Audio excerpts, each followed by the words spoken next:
Review tab complete करने के बाद हम पहुंचते हैं एमएस एक्सेल में व्यू टैब की ओर और यहाँ पर सबसे पहला जो ग्रुप हमें देखने को मिलता है वो है वर्कबुक व्यूज। वर्कबुक व्यूज आप नाम से समझ गए होंगे कि आपकी जो एक्सेल की फाइल होती है इसको हम वर्कबुक बोलते हैं और इसको आप और अलग अलग कितने तरीके से व्यू कर सकते हैं, देख सकते हैं, उस पर काम कर सकते हैं। यहाँ पर आपको 4 ऑप्शन दिखाई दे रहे हैं जिसमें से फर्स्ट है नॉर्मल यानी कि जब भी आप एमएस एक्सेल ओपन करते हैं तो जो व्यू आपको दिखाई देता है, ये जो शीट जो कंटिन्यू स्क्रॉल होती है, चाहे आप इसे वर्टिकली स्क्रॉल करें या हॉरिजॉन्टली स्क्रॉल करें तो ये ख़त्म होती नज़र नहीं आती। तो ये जो व्यू है ना, यही है आपका नॉर्मल व्यू जो आपको बाय डिफ़ॉल्ट नज़र आता है। उसके बाद जो ऑप्शन हमें देखने को मिल रहा है वो है पेज ब्रेक प्रीव्यू, थर्ड है पेज लेआउट और फोर्थ है कस्टम व्यू। बाकी 3 ऑप्शंस तो काफ़ी आसान है, लेकिन कस्टम व्यू क्या होता है? कस्टम व्यू में आप क्या देख सकते हैं, अपने व्यू को कैसे कस्टमाइज़ कर सकते हैं, ये काफ़ी इंपॉर्टेंट ऑप्शन है जो कि ऑफिस या स्कूल में आपकी काफ़ी हेल्प कर सकता है। लेकिन उससे पहले यहाँ पर हमारे पास और भी 2 ऑप्शन हैं जो हमें अभी सीखने हैं, तो हम इन्हें बारी बारी सीखते हैं। नॉर्मल व्यू जो मैं आपको बता ही चुका हूँ, जो नॉर्मली आपको दिखाई देता है ओपन करते ही, ये तो आपका नॉर्मल व्यू है जिसमें सीट हमारी कंटिन्यू स्क्रॉल होती है लेफ्ट राइट या ऊपर नीचे। पेज ब्रेक प्रीव्यू क्या होता है? पेज ब्रेक जहाँ से हमारा पेज ब्रेक हो रहा है, यानी कि एक तो ये कंडीशन ये हो जाएगी, ये दिखाएगा कि मेरे पेज की लिमिट कितनी है, एक पेज पर मेरा कितना डाटा प्रिंट हो रहा है। ठीक है, अब भले ही हमारी एक्सेल में तो ये सीट ऐसे ही लंबी चौड़ी नज़र आती है, लेकिन अगर हम इसका प्रिंट आउट लेंगे तो ये तो एक लिमिट तक ही एक पेज पर प्रिंट कर पाएगा ना। तो वो लिमिट क्या है, एक पेज पर कितना डाटा आ पाएगा या एक पेज पर मेरा जो है डाटा कम है तो वो कैसे नज़र आएगा, वो आप यहाँ से देख सकते हैं कि आपका पेज एक्चुअल में कहाँ से ब्रेक हो रहा है। फिलहाल हमारे पास ये जो डाटा है काफ़ी कम है, तो हम इस पर क्लिक करते हैं पेज ब्रेक प्रीव्यू, तो ये मुझे कुछ ऐसे दिखा देता है, एक छोटा सा कॉलम दिखा देता है। तो ये है आपका पेज ब्रेक प्रीव्यू जो कि फेड अक्षरों में मुझे दिखा रहा है पेज 1, यानी कि पेज 1 एक ही पेज है जिस पर मेरा ये सारा डाटा प्रिंट हो जाएगा और ये ऐसे शो कर दिया है कि ये पेज यहाँ से ऐसे ब्रेक हो रहा है, यानी कि डाटा ज़्यादा नहीं है तो ये कुछ ऐसे ही नज़र आएगा। अगर मैं डाटा बढ़ा देता हूँ तो बात अलग है, जैसे कि ये देखिए पेज ब्रेक प्रीव्यू करने के बाद एक डॉटेड लाइन मुझे यहाँ पर इंडिकेट भी करती है कि मेरा जो पेज है जहाँ पर वो मेरा प्रिंटेबल पेज है वो इतना रहेगा, यानी कि इस लाइन के इस तरफ मैं जो भी टाइप करूँगा वो मेरा फर्स्ट पेज पर ही प्रिंट होने वाला है। ठीक है, ऐसे कर दिया। ठीक है, तो मैंने डाटा थोड़ा यहाँ पर बढ़ा दिया है, एरिया बढ़ गया है। अब मैं पेज ब्रेक प्रीव्यू करता हूँ तो देखिए ये उसी हिसाब से मुझे शो भी कर देगा कि ये देखिए आपका पेज अभी भी एक ही है क्योंकि हमने लाइन के अंदर ही टाइप किया था अभी फ़िलहाल। ठीक है, तो ये दिखा रहा है कि ये आपका पेज ब्रेक प्रीव्यू रहेगा, यानी कि एक पेज पर अब भी मेरा डाटा प्रिंट रहेगा और ऐसे नज़र आएगा। क्या होगा अगर इस लाइन के दूसरी तरफ मैं कुछ टाइप कर दूँ?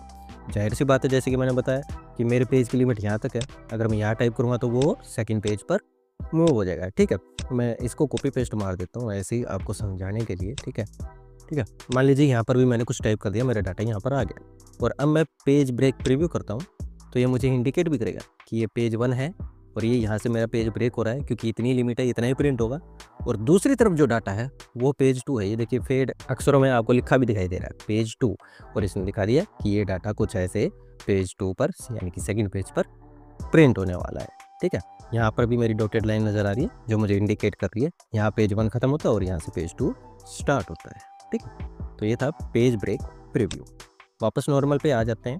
ठीक है, नेक्स्ट है पेज लेआउट। इस पर आप क्लिक करते हैं तो कुछ इस तरीके से आपके पेजेस यहाँ नज़र आते हैं जैसे कि एमएस वर्ड में नज़र आते थे, है ना। ठीक है, और यहाँ आपको पता भी चल रहा है कि आपका पेज एक्जैक्टली कहाँ ख़त्म हो रहा है और दूसरा पेज कहाँ से शुरू हो रहा है, और मार्जिन भी नज़र आ रहा है। और उसी के साथ आपको यहाँ पर हेडर डालने का भी ऑप्शन मिल जाता है। हम क्योंकि हेडर डालना सीख चुके हैं एमएस वर्ड की क्लासेस में, तो आपको पता ही होगा, आप हेडर डालते हैं तो वो आपके हर पेज पर प्रिंट होता है। अब यहाँ पर मुझे हर पेज पर हेडर का ऑप्शन मिल रहा है, इसका मतलब ये नहीं है आपको हर पेज पर मैन्युअली डालना पड़ेगा। एक पेज पर आप हेडर डाल दीजिए, जैसे कि मैं यहाँ पर लिख देता हूँ, अपने चैनल का नाम लिख देता हूँ कंप्यूटर लैब। ठीक है, मैंने लिख दिया। अब आपको पता ही होगा कि आप इसे भी अपने बाकी फ़ॉन्ट के जैसे कस्टमाइज कर सकते हैं, यानी कि इसको बोल्ड कर सकते हैं और इसका साइज इंक्रीज कर सकते हैं। और जैसे ही आप बाहर कहीं क्लिक करते हैं तो ये आपका हेडर यहाँ पर फिक्स हो जाता है और हर पेज पर अब ये हेडर नज़र आएगा। और सिर्फ नज़र नहीं आएगा, आप कंट्रोल P करेंगे तो ये प्रिंट भी होगा। ठीक है, तो कुछ इस तरीके से काम करता है हमारा व्यू टैब में पेज लेआउट, जो कि आपके पेज को ऐसे लेआउट के रूप में दिखा देता है और आपको हेडर डालने की भी यहाँ पर सुविधा मिल जाती है। और साथ ही आप विजुअली भी देख सकते हैं कि आपका पेज कहाँ से स्टार्ट हो रहा है और कहाँ पर ख़त्म हो रहा है। वापस नॉर्मल कर देते हैं इसको।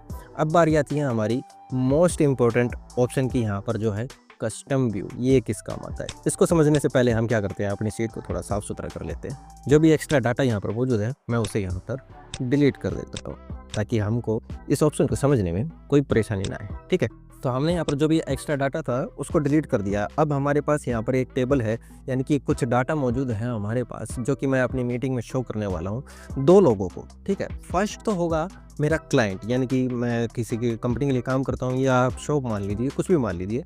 मुझे क्लाइंट के पास जाना है और मुझे इन प्रोडक्ट्स के बारे में उनसे डिस्कस करना है, अपनी प्रेजेंटेशन देनी है या जो भी है। ठीक है, लेकिन मुझे क्या करना है, मैं नहीं चाहता क्लाइंट को इन प्रोडक्ट्स का रेट पता चले। ठीक है, ये मेरे लिए है ये व्यू। ठीक है, मुझे तो चाहिए रेट। ठीक है, तो मुझे तो रेट चाहिए, लेकिन मैं नहीं चाहता क्लाइंट को दिखे। और दूसरी तरफ मेरी जब प्रेजेंटेशन होगी मेरे मैनेजर के साथ, तो मैं चाहता हूँ उसको कस्टमर के नेम ना दिखाई दे, लेकिन रेट दिखाई दे। ठीक है, तो यहाँ पर 2 सिचुएशन है। एक सिचुएशन में मैं इस रेट को हाइड करना चाहता हूँ, लेकिन दूसरे सिचुएशन में मैं इस रेट को तो शो करना चाहता हूँ, लेकिन कस्टमर्स के नेम को हाइड करना चाहता हूँ। तो शो और हाइड तो आपको पता है, आप कॉलम को ऐसे राइट क्लिक करके हाइड कर सकते हैं, लेकिन इसे मैन्युअली बार बार चेंज करना पड़े तो ये काफ़ी बड़ा हेडेक हो सकता है। ठीक है, तो उसके लिए हमारी हेल्प करने के लिए मौजूद है यहाँ पर कस्टम व्यू। ठीक है, इसको अब यूज़ कैसे करना है वो देखिए। सबसे पहले तो मैं क्या करूँगा, मुझे तो ये पूरा डाटा देखना है, तो मुझे ये तो जो नॉर्मल चाहिए जिसमें सब कुछ नज़र आए। तो पहले मैं क्या करूँगा, इस शीट को as it is custom view में ऐड करा दूँगा। आपको कहीं भी क्लिक कर देना है, ठीक है, कोई टेंशन नहीं है, जाना है कस्टम व्यू पे। कस्टम व्यू पर जाने के बाद यहाँ पर ऑप्शन मिल जाता है मुझे ऐड, इसको ऐड कराना है इस व्यू को, इसको मैं करा दूंगा ऐड, और यहाँ लिख दूंगा मैं फॉर माई सेल्फ, यानी कि मेरे लिए। ठीक है, मैंने इसको करा दिया ऐड। ठीक है, अब मुझे क्लाइंट के लिए इस शीट को तैयार करना है, जिसमें मैं नहीं चाहता उनको रेट दिखाई दे। ठीक है, मैं नहीं चाहता रेट दिखाई दे, तो मैं क्या करूँगा, इस कॉलम को ऐसे राइट क्लिक करूँगा और इसको कर दूंगा हाइड। ठीक है, अब मेरे रेट यहाँ पर हाइड हो चुके हैं। ये व्यू मैं क्लाइंट को दिखा सकता हूँ, तो मैं इसको क्या करूँगा, अब इसको क्लाइंट के लिए इस व्यू को सेव कर दूंगा। ठीक है, क्या करूँगा, अगेन जाऊँगा कस्टम व्यू पर और यहाँ पर करा दूंगा ऐड, और इसको कर दूंगा फॉर क्लाइंट।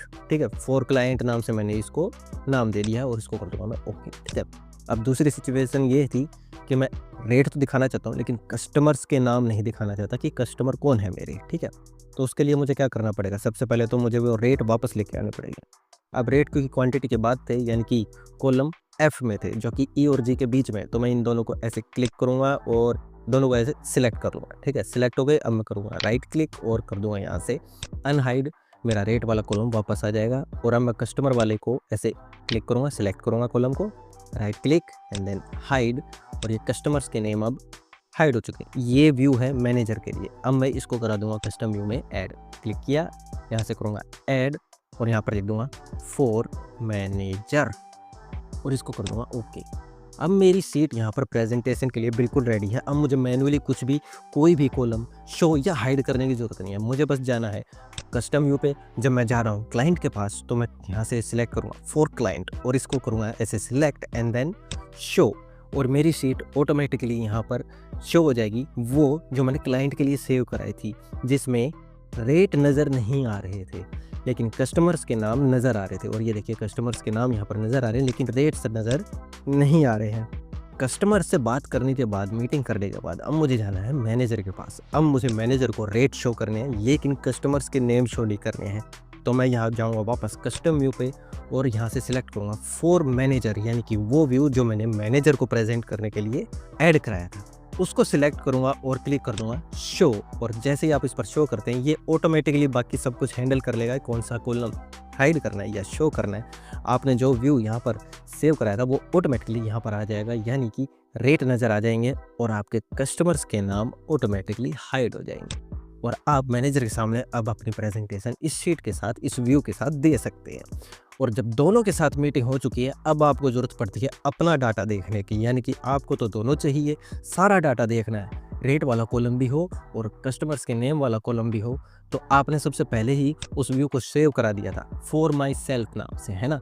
तो अब आप सिलेक्ट करिए for myself and then show, और आपकी शीट ऐसे शो करने लगेगी पूरे डाटा के साथ जो आपने व्यू सेव कराया था, यानी कि कस्टमर, प्रोडक्ट, क्वांटिटी, रेट, सभी कॉलम्स अब आपको यहाँ पर इस व्यू में नज़र आएगा। तो ये यूज़ होता है कस्टम व्यू का MS एक्सेल में।